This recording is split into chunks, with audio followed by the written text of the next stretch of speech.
ازيكم يا حبايبي؟ عاملين ايه؟ يا رب تكونوا بخير. اهلا بيكم في قناه المتواضع عالم دعاء عسقلاني. اهلا باصحابي اللي معايا من زمان، واهلا بالحلوين اللي اشتركوا جديد في القناه. وحشتوني من اخر فيديو، بس للاسف كان عندي ظروف ما تمنعني ان انا انزل فيديوهات، وان شاء الله نرجع ننزل فيديوهات تاني باذن الله. وتعالوا نتكلم على المنتجات او الحاجات اللي استخدمتها خلال 2024، وان شاء الله مستمره معايا ل 2025، وباذن الله هكررها تاني. وايه المنتجات اللي مش هدخلها البيت ولا هخليها تعدي قدام البيت من اساسه. انا ما عنديش وقت، على طول داخله بفتح في الاوردرات، مفيش كلام مفيش كلام مفيش تفاهم. انا مضطره اصدمكم واقول لكم ان انا هبدا بالوحش الاول، علشان الوحش هو اللي هيودينا للحلو، اللي هيخليني ادور على منتجات اكمل بيها النقص اللي عمله عندي الحاجات الوحشه. هنبدا بالوحش، والوحش جدا كمان. بصوا، انا متاكده ان مفيش حد فينا ما طلعلوش الاعلان بتاع المنتج اللي هو ارجنتو ومجموعه بقى وبسعر اقتصادي ومش عارف وايه وبتاع. اكيد كلنا طلع لنا الاعلانات دي، انا متاكده مليون في الميه، لان ما شاء الله الفيسبوك مترشق منها الاعلانات دي. واكتر من واحده لما قلت لها على المجموعه دي بالامانه قبل ما اجربها، يعني قبل ما اجربها، فانا كان بالنسبه لي صفقه حلوه، 3 منتجات بسعر رمزي، فكانت كده 100 فل و14. وطالعين طبعا احنا من المقاطعه وبندور على بدايل لستيفز والغسولات والحاجات اللي الواحد كان بيستخدمها، فقلنا طب يلا نشجع منتج بلدنا، يلا وايه المشكله؟ فشجعنا واشترينا، والحمد لله خدنا المقلب التمام. نبدا كده بسم الله ونسمي، ونبدا على اول حاجه يمكن اللي فيها الرمق شويه فيهم، اللي هي الغسول بشويه بينور، بس شويه كده وتلاقي الدنيا اتاكسدت وما بقاش، يعني ما عملش مفعول، فاهمني؟ طيب دي اول حاجه. تاني حاجه في ايه؟ بيتحكم في افرازات الدهون سيكا، مش قوي يعني. ما بصوا ايدك منه والارض برضه. فاحنا دلوقتي عايزين غسول، احنا بندور على غسول. ده بقى الكريم المرطب، انا كنت المفروض جايباه بدال ستيفز اللي هو البنك ده، طلع لا بيرطب ولا نيله. بتحطوه على بشرتكم كده ويقعد زي ما هو لغايه ما تيجي الصبح تلاقيه موجود زي ما هو. يعني لو في حد بشرته حساسه حقيقي هيطلع له حبوب. الكريم بتاع حوالين العين ده بيعمل تاثير لحظي. بصوا، تاثير لحظي كده في الاول، اول مرتين ثلاثه، وبعد كده بلح ولا كانه موجود من اساسه. انا لو اعرف انهم هيطلعوا كده وحشين للدرجه دي انا ما كنتش عملت. انا بصوا هيجي بعد شويه كده بقى عامله لهم فوتو سيشن وبتاع وحركات، بس لا يعني ما يستاهلوش. التلاتة ما يستاهلوش نيلة خالص. حتى الكاميرا ما كانتش راضية تتظبط وانا بصور، يعني شغالة زوم ان زوم اوت زوم ان زوم اوت، يعني زي ما يكون قلبها حاسس. كل دي اشارات وانا اللي ما تراجعتش. بتقرف ايه؟ بتقرف المكونات. مكونات ايه؟ المكونات بلح، كلها بلح. ده تركيبته من جوه بلح وبس. اهو شكلهم يا جماعه، علشان لو لقيتوهم في اي صفحه ولا في اي مكان اوعوا تشتروا. وهم غيروا شكل الغسول بس برضو على مين؟ هو نفس الاسم، بس ما تشتروهوش. لو لقيتوه ببلاش كده بيوزعوه في الشوارع ما تشتروهوش. استنوا ما تخافوش، الفيديو مش كله غامق. استنوا هقول لكم على حاجه حلوه. بصوا بقى، اكتر حاجه كانت الناس بتدور عليها الفتره اللي هي في بدايه المقاطعه، انهم ما كانوش لاقيين منتج كويس بتاع معجون اسنان بدل المنتج بتاع المقاطعه. فالمنتج ده بصراحه لما لقيته واستخدمته جميل جدا. هو من ماي واي، اسمه فلورو، في منه بالنعناع وفي منه بالفحم زي ما انتم شايفين كده. وده كمان كان كريم مرطب. كل ده احنا بندور على بدايل ستيفز يا جماعه ومش لاقيين. انا كنت هعيط. بصوا انا عملت محاولات مستميته، طلعت بتاع ارجنتو ده طلع فاكس، فرحت ايه ماي واي، لقيت عندهم كده حاجه ديليكيت، يعني نفس الاسم اللي مكتوب عليه كده، حاجه كده في اللطافه منه. بس هو بصراحه اداؤه يعني تحت الضعيف. هو حلو. بصوا ترطيب، ما تستنيش منه اكتر من كده، يعني عارفين بيدي كده طراوه في الجلد بس مش اكتر من كده. يعني ما تتاملوش ان هو هيديكي حاجه اعلى من كده. تمام؟ دي كل مهمته.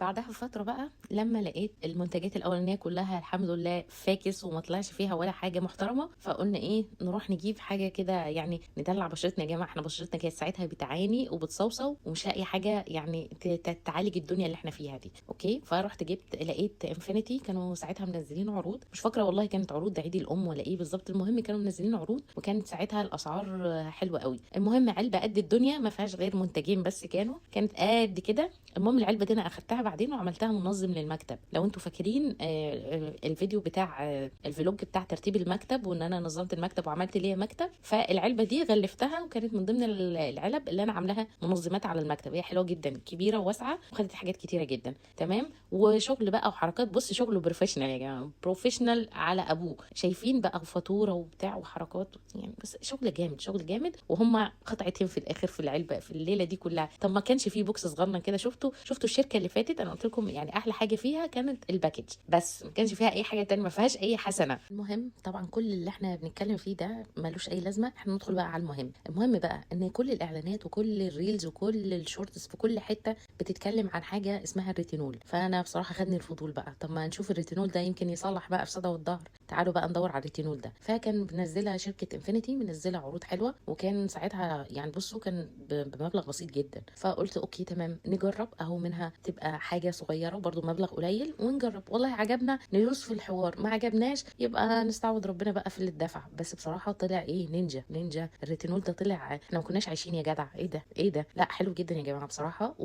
وكنت بعمله بالتكنيك اللي هو بتاع الساندوتش، في حاجه اسمها تكنيك الساندوتش، ان احنا نحط الاول مرطب كريم مرطب، وبعدين نحط ريتينول، وبعد كده نحط مرطب فوقيه. فبصراحه كان بيخلي البشره ولا ايه ده تحفه، مفيش بعد كده بصراحه. وجبت فيتامين السيرم بتاع فيتامين سي، فكان حلو جدا جدا، الاثنين تحفه. فكنت بستخدمهم بالتناوب. وطبعا السيرم بتاع فيتامين سي ده كنت بحطه بالليل قبل ما انام، وما كنتش بتعرض لاضاءه ولا اي حاجه، وكان بيتغسل الصبح عادي بالغسول بتاع ارجنتو الحقير اللي احنا لسه قايلين عنه الريفيو ده، لان كنت بستخدم الغسول لغايه ما الاقي حاجه احسن، عارفين اللي هو عايزه احلل الفلوس وخلاص. بس فكانت النتيجه حلوه، عارفين لما يبقى حاجه منتج كويس ومنتج محترم، وفي المقابل بتستخدمه مع منتج متواضع، الاثنين بيسندوا بعض، فاهميني؟ السيرم حلو جدا، اقل نقطه واقل كميه منه بيترطب جدا، سواء الريتينول او الفيتامين سي، الاثنين جامدين جدا. بس نصيحه للريتينول يا جماعه، الريتينول دايما اي حد بينصح بيه لما بنيجي ندخله البشره بندخله تدريجي، ما بندخلهوش مره واحده. يعني تبداي تدخليه في الروتين بتاعك، مثلا اول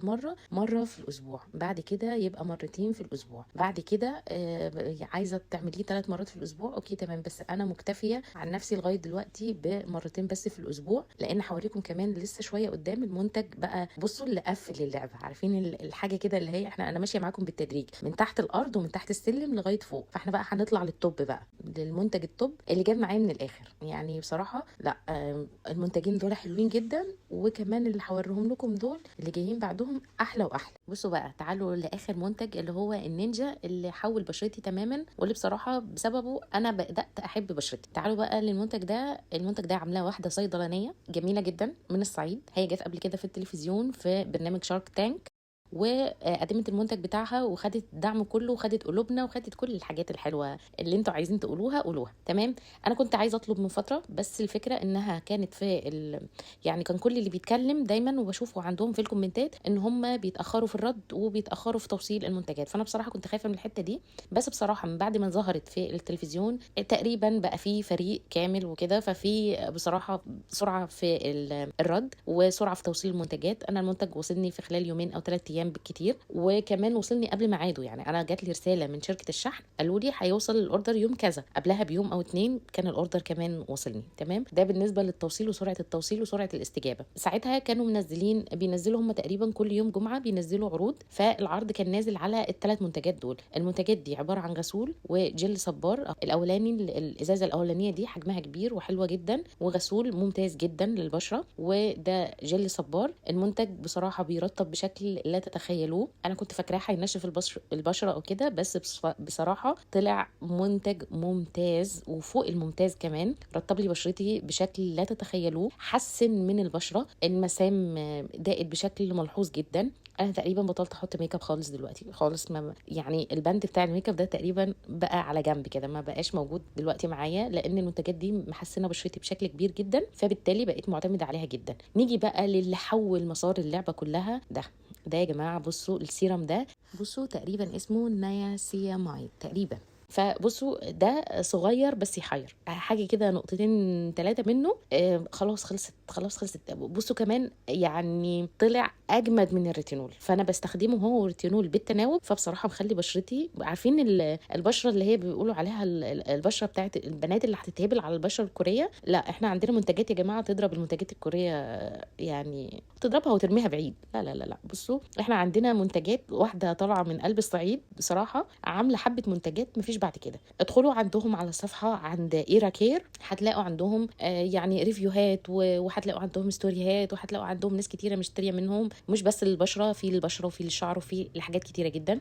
المهم الثلاث المنتجات دول بصراحه فرقوا جدا في بشرتي. بعد كده كنت برضو ما زلت بدور على كريم مرطب يا جماعه للاستخدام اليومي، تمام. فانا لقيت ده من ايفون اسمه كير، فحلو جدا، بستخدمه برضو مع السيرم ده. بحط الاول طبقه كريم، او مع الريتينول بحط الاول طبقه كريم وبعدين السيرم وبعدين طبقه كريم تانية، علشان يحتفظ باكبر قدر ممكن من الرطوبه للبشره وما يخليش البشره تجف بسرعه، وخصوصا في الفتره دي في الشتاء. يعني التكنيك ده هايل جدا جدا، وبيخلي البشره مترطبه كذا يوم. فبصراحه حلو جدا، بس هو لوحده ما بيعملش تاثير، عشان نبقى يعني واضحين، علشان الناس اللي هتجيبه يعني مش زي ستيفز يا جماعه. هو ممكن يبقى شكله زي ستيفز، حجمه تقريبا مقارب لحجم ستيفز 400 مللي، حلو بس مش لوحده، فاهميني؟ لازم يبقى مع حاجه. بصوا بقى، المنتج ده قبل كده انا قلت عليه علشان بينظف البشره، اللي هي البادز اللي ليها زي سنون كده بتنظف البشره، ويعني بتنظف بصراحه، هي بتنظف البشره جدا، بس اكتشفت انها بتوسع المسام بشكل لا تتخيلوه. يعني احنا نبقى جايبين منتجات علشان تقفل المسام، ونروح برضو نبوظ ده